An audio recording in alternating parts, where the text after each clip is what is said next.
안녕하세요. 30대 이혼녀예요. 그리고 제가 이렇게 오늘 타자판을 두드리게 된 이유는 제 정신 나간 시댁 이야기 좀 해보려고요.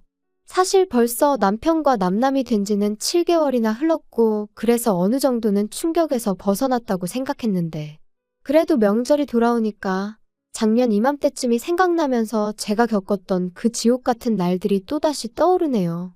그래서 정말 마지막으로 마음 정리한다 생각하고 이렇게 제 이야기를 해보려고 합니다. 한껏 쏟아내고 나면 제 마음도 예전처럼 평화로워질까요? 남편하고는 지인의 소개로 만났습니다. 남편은 회사를 다니는 평범한 직장인이었고 저는 대학병원에서 연구원으로 근무하고 있었죠. 솔직히 말해서 소개팅에 나가기 전 남편의 사진을 봤었는데 정말이지 영 제 스타일은 아니었어요. 저는 좀 체격이 있고 곰같이 푸근한 사람을 원했거든요. 그런데 남편은 슬림하고 날쌘돌이처럼 생겼다고 해야 할까요?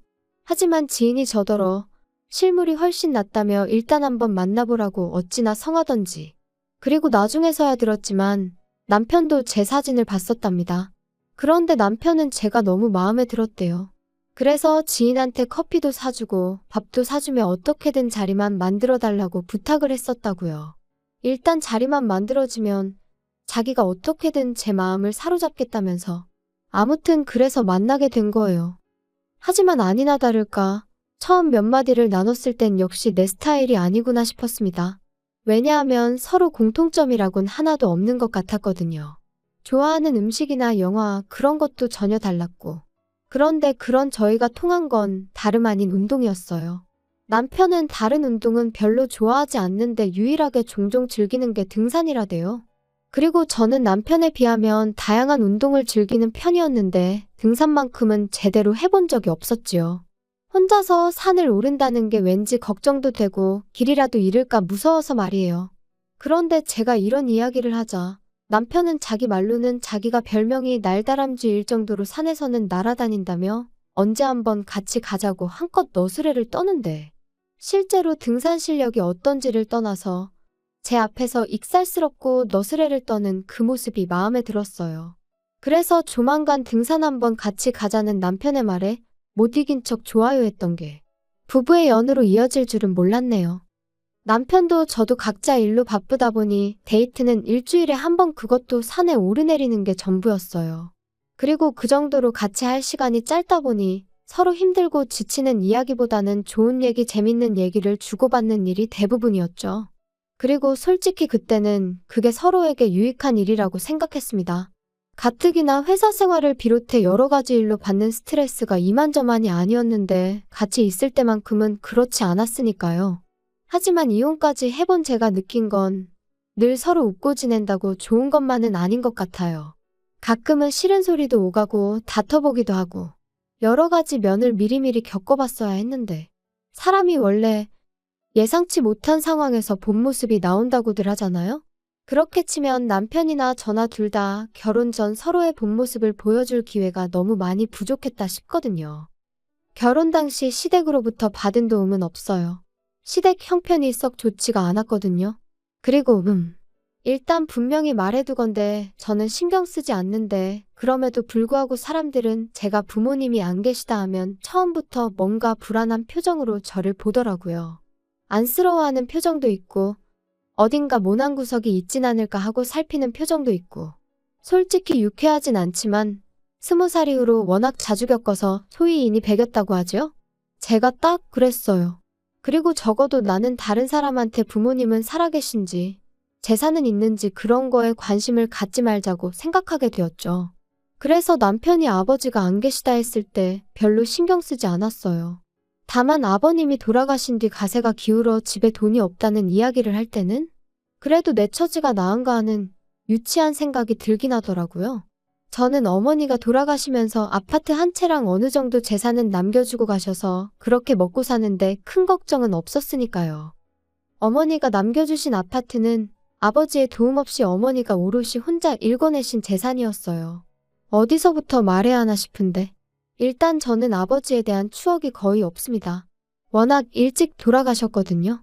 어머니 말씀으로는 교통사고였다는데 당시 막 돌이 지났던 저를 조금이라도 빨리 보고 싶으셔서 회식도 마다하고 서둘러 집에 오시던 길이셨다나 봐요. 그런데 음주운전 차량에 그만 그 자리에서 세상을 떠나셨던 거지요. 저는 이런 사정을 중학교 때 알았습니다. 그것도 할머니를 통해서 말이에요. 그리고 말이 나왔으니 말이지만 할머니는 늘 저를 원망스러운 눈빛으로 바라보곤 하셨는데 어렸을 땐 그 이유도 잘 모르고 그저 미움을 받는 사실이 너무 받아들이기 힘들었어요. 그런데 그 이유를 알고 나니까 할머니 입장에선 제가 미울 수밖에 없겠다 싶더라고요. 저희 할머니도 아들 하나는 낳아야 한다는 그 위에 그러니까 증조할머니의 성화에 어지간히 시달리다 아주 힘들게 저희 아버지를 낳으셨다 했거든요. 그런데 하나뿐인 아들이 손녀를 보러 가다 세상을 떠났으니 내 잘못도 아닌데라는 억울함과 나만 없었더라면 하는 죄책감이 한데 뒤엉켜 참으로 오랫동안 저를 힘들게 했어요. 그런데 그렇게 저를 힘들게 하셨던 할머니가 정말 돌아가시기 이틀 전에 저를 불러 미안하다셨습니다. 그 소리를 듣고는 얼마나 울었는지 몰라요. 그래도 미안하다 소리는 들었네라는 안도감과 동시에 이제 할머니를 어떻게 원망해야 하나, 원망할 수도 없게 하고 가시네 하는 황당함 때문에요.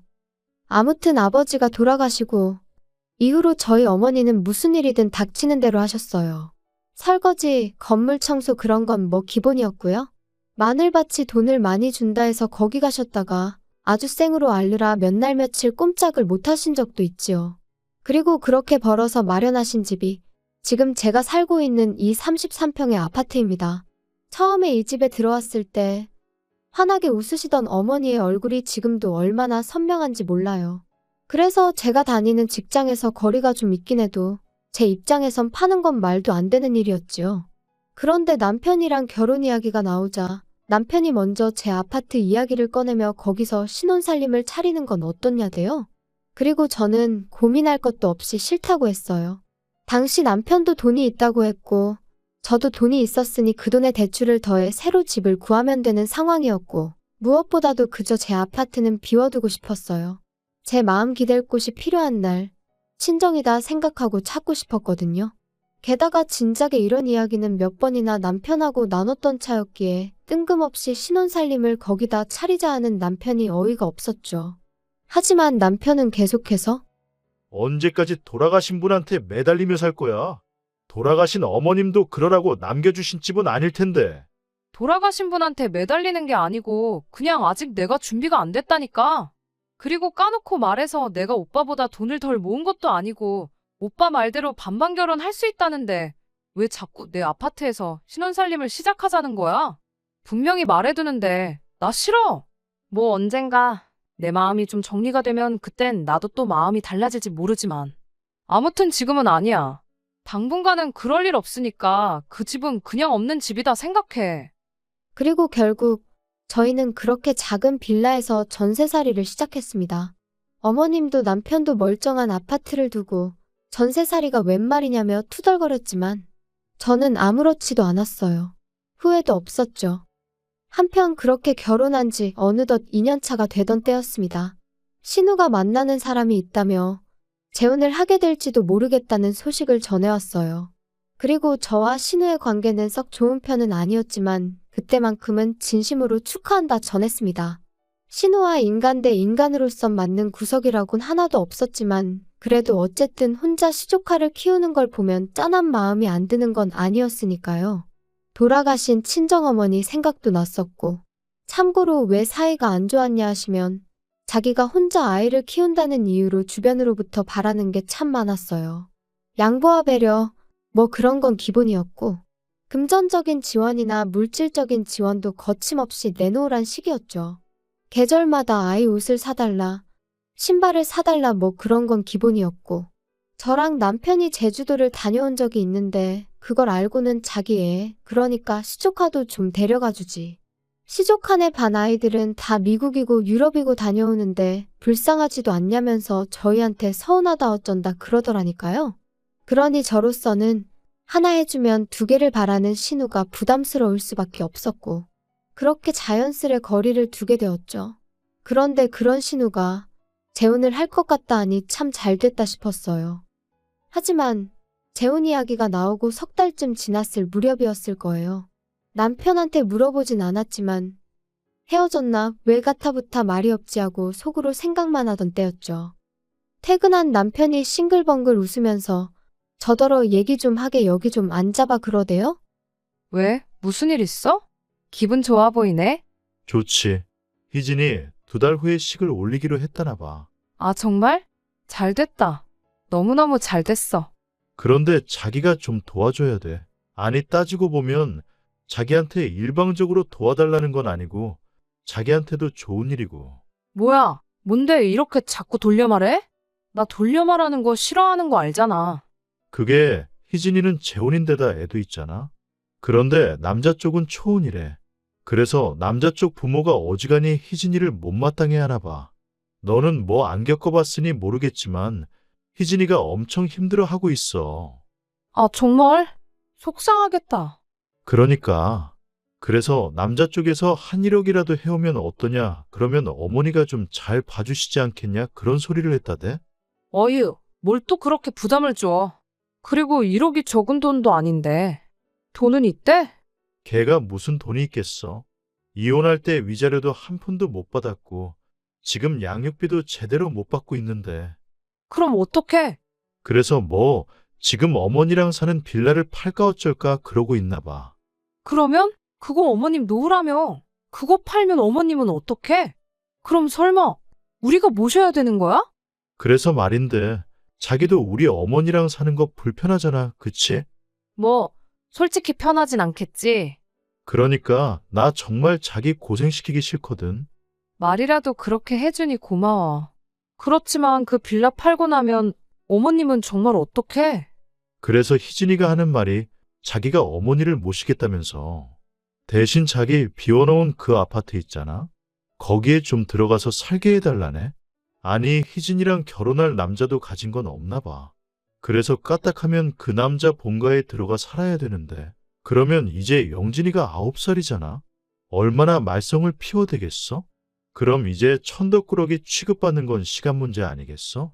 아니, 잠깐 그러니까. 당신 동생이 지금 사귀는 남자 부모는 모시기 싫고 어머님이랑 살고 싶은데 살 집이 없으니 내 집을 내놔라 이거야? 빌라 팔아 나오는 돈으로는 뭐 지참금처럼 그 사귀는 남자 집에 갖다 바치고? 뭔 소리야 이게? 그게 말이 돼? 화만 내지 말고 한번 생각을 해봐. 아무리 생각해봐도 그것보다 나은 방법이 없어서 그래. 웃기시네. 빌라를 팔아서 시집을 가던 말던 그건 내 알 바 아니고 100번 양보해서 그렇게 하겠다고 하면 어머님 여기 오시라고 해. 같이 살아야지 뭐 별 수 있어? 나 어머님이랑 사는 거 괜찮아. 근데 내 집은 안 돼. 다짜고짜 집을 내놓으라는 남편의 말이 정말 기도 안 차더라고요. 그래서 단칼에 거절하고 2번 다시는 그딴 소리 꺼내지도 말라고 했어요. 신우한테 그렇게 내줄 집 같았으면 처음부터 신혼살림을 차렸지. 말이나 되는 소리냐 했죠. 하지만 남편은 계속해서 며느리인 제가 시어머니랑 같이 살아서 좋을 게 뭐 있냐며 자기랑 신우가 다 저를 배려해서 하는 소리인데 왜 그 마음을 몰라주냐 말도 안 되는 소리만 해대는 거예요. 아니, 내가 괜찮다는데 내가 모시고 살겠다는데 왜 둘이서 난리냐고. 결국 참다 못한 제가 어머님과 신우가 사는 집으로 찾아갔습니다. 빌라 팔리는 대로 어머님, 저희 집으로 오세요. 제가 얼마나 잘하겠다 이런 얘기는 못하겠지만 그래도 제가 어머님 모시고 살죠 뭐. 언니? 정말 이런 식으로 나올 거예요? 엄마는 내가 모신다니까요. 너무 속보여요 정말. 영진이 커가는데 봐줄 사람이 필요하니까 어머님 찾으시는 거 아니에요? 그리고 뭐 그렇게 모시고 살고 싶은 거면 모시고 살아요. 그런데 내 집은 안 되니까 집 문제는 알아서 하세요. 자꾸 내 신경 긁지 말고 알겠어요? 야, 너는 왜 이렇게 애가 이기적이냐? 제가 뭘요? 네 신우가 그 집 들어가서 살게 되면 그쪽 부모 모셔야 된다잖아. 그리고 영진이는 어떡할 건데?